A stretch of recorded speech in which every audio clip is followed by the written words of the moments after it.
আজকের এই গল্পটা শোনার পর রাতে একা ঘুমানোর সাহস হয়তো আর থাকবে না আপনার। কারণ আজ আমি আপনাদের শোনাতে চলেছি এমন এক অভিশপ্ত বাড়ির গল্প, যেখানে এখনও মাঝরাতে নিজে থেকেই দুলতে থাকে একটা ফাঁসের দড়ি। বৃষ্টি পড়ছিল ঝমঝম করে। রাত তখন প্রায় 11:30। রাহুল তার বাইক নিয়ে গ্রামের রাস্তা দিয়ে ফিরছিল। রাস্তার দুই পাশে বড় বড় গাছ, চারদিকে কুয়াশা। হঠাৎ তার বাইকের হেডলাইটে একটা পুরনো বাড়ি দেখা গেল। বাড়িটার সামনে একটা কাঠের বোর্ডে লেখা মল্লিক বাড়ি। রাহুল বাইক থামালে, কারণ বাইকটা হঠাৎ বন্ধ হয়ে গিয়েছিল।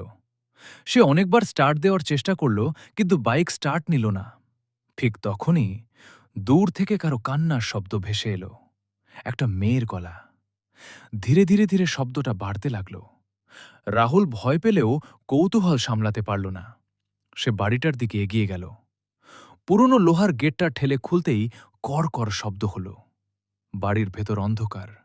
দেওয়ালে মাকড়সার জাল, মেঝেতে ধুলো জমে আছে। হঠাৎ উপরে কেউ যেন দৌড়ে গেল। রাহুল চমকে উঠল। সে টর্চ জ্বালিয়ে সিঁড়ি বেয়ে উপরে উঠতে লাগল। উপরে একটা ঘরের দরজা আধ খোলা ছিল। ঘরের ভেতর ঢুকতেই সে দেখল একটা পুরনো কাঠের চেয়ার পড়ে আছে, আর ছাদের সঙ্গে ঝুলছে একটা মোটা ফাঁসের দড়ি। দড়িটা ধীরে ধীরে দুলছিল, কিন্তু ঘরে তো বাতাসই নেই। রাহুলের গা শিউরে উঠল। হঠাৎ তার ফোনে নেটওয়ার্ক চলে এলো। সে বন্ধুকে ফোন করতে গেল। ঠিক তখনই তার পিছন থেকে কেউ ফিসফিস করে বলল, আমাকে বাঁচাও।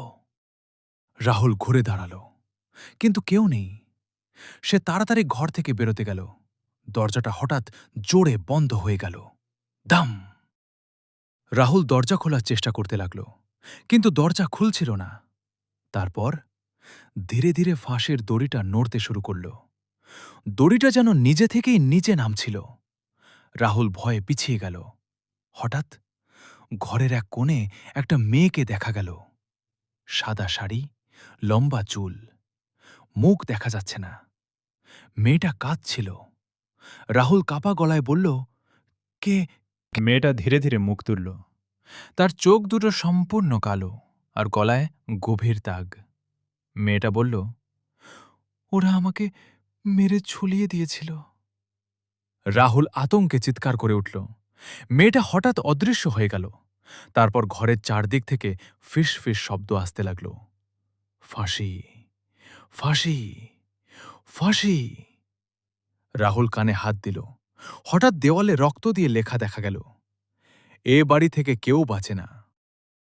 ঠিক তখনই দড়িটা হটড়িটা হঠাৎ রাহুলের গলার দিকে এগিয়ে এলো। সে দ্রুত নিচু হয়ে গেল। দড়িটা তার মাথার উপর দিয়ে চলে গেল। রাহুল দরজায় জোরে লাথি মারল। দরজা খুলে গেল। সে দৌড়ে নিচে নামতে লাগল, কিন্তু নিচে নেমে সে দেখল বাড়ির দরজা নেই। চারদিকে শুধু অন্ধকার। হঠাৎ পিছন থেকে পায়ের শব্দ, ঠক ঠক ঠক। কেউ একজন ধীরে ধীরে সিঁড়ি দিয়ে নামছে। রাহুল পিছনে তাকাল। সেই মেয়েটা, তার গলায় ফাঁসির দড়ি বাঁধা, আর সে মাটিতে না হেঁটে আকাশে ভাসছিল। মেয়েটা ধীরে ধীরে বলল, তুইও এখানেই মরবি। হঠাৎ পুরো বাড়ির লাইট জ্বলে উঠল। রাহুল দেখল বাড়ির চারদিকে অনেক মানুষের ছবি টাঙানো। সবাইয়ের গলায় একই দাগ। সবাই নাকি এই বাড়িতে মারা গিয়েছিল। হঠাৎ একটা বৃদ্ধের কণ্ঠ ভেসে এলো, ওদের আত্মা এখনো মুক্তি পায়নি। রাহুল দেখল এক বুড়ো লোক অন্ধকারে দাঁড়িয়ে আছে। লোকটা বলল, এই বাড়ির মালিক মানুষ হত্যা করত। যাদের মারত তাদের এই দড়িতে ঝুলিয়ে দিত। একদিন গ্রামের লোকেরা বাড়িতে আগুন লাগিয়ে দেয়, কিন্তু মৃত আত্মারা এখনও এখানে আটকে আছে। রাহুল বলল, আমাকে বাঁচান। বুড়ো লোকটা ধীরে ধীরে হাসল। তারপর বলল, আমিও তো মারা গেছি। হঠাৎ লোকটার মুখ পুড়ে যাওয়া ভয়ঙ্কর চেহারায় বদলে গেল। রাহুল চিৎকার করে দৌড় দিল। সে একটা ঘরে ঢুকে দরজা বন্ধ করল। ঘরের ভেতর একটা পুরনো ডায়েরি পড়েছিল। ডায়েরির শেষ পাতায় লেখা, যে এই দড়িকে স্পর্শ করবে তার মৃত্যু নিশ্চিত। ঠিক তখনই রাহুল বুঝতে পারল তার হাত এখনও দড়িটা ধরে আছে। হঠাৎ তার গলায় ভয়ঙ্কর চাপ অনুভব হল। অদৃশ্য কেউ যেন তাকে টানছে। সে শ্বাস নিতে পারছিল না। ধীরে ধীরে সে মাটির উপরে উঠে গেল। তার চোখ উল্টে যেতে লাগল। ঠিক তখনই আজানের শব্দ ভেসে এলো দূর থেকে। হঠাৎ সবকিছু থেমে গেল। রাহুল মাটিতে পড়ে গেল।